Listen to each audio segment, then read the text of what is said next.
New at 5 tonight, a 30-year-old man now from Walhalla is the latest from the Palmetto State to get prison time for his actions during the attack on the U.S. Capitol. Thomas Castleman will spend the next 3 years in prison after pleading guilty to charges of assaulting law enforcement.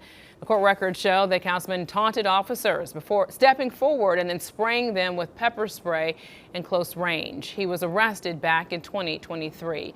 Meanwhile, federal prosecutors now have started dropping charges against some of the January 6th defendants. This comes after the Supreme Court ruled the government overcharged some of the protesters. We spoke with a local attorney who has represented a January 6th defendant about who this ruling would apply to. They got 10 people trying to stop us. More than 3 years removed from January 6th, when protesters stormed the Capitol, roughly 1,200 people have been charged with crimes ranging from misdemeanor offenses to assaulting police. Now, those charged with obstructing Congress's certification of the vote could have their cases dismissed. It has to do with the federal law 1512C, which emerged out of the Enron accounting fraud case. To convict somebody under the statute, you got to show they shredded documents. They destroyed evidence, basically going to a court or to an official proceeding.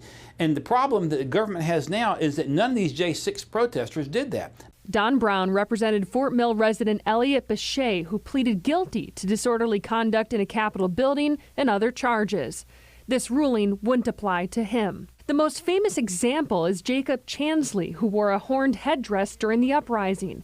He pleaded guilty to the obstruction charge and was sentenced to 3 years and 5 months in prison, but was released early. It's not likely he would request to have his case reopened, but others still awaiting sentencing might have more options. I got a call from a fellow the other day who's facing his sentencing coming up, but he had pled essentially under 1512C, and now that he's entitled to another evaluation. He's entitled to have that actually probably dismissed. Brown says it doesn't mean all these cases, of which there are roughly 350, will be dismissed. But it means that the judges have to go back and look at the cases to determine whether they fit what the Supreme Court says they got to fit, and none of them will, so ultimately most will be dismissed.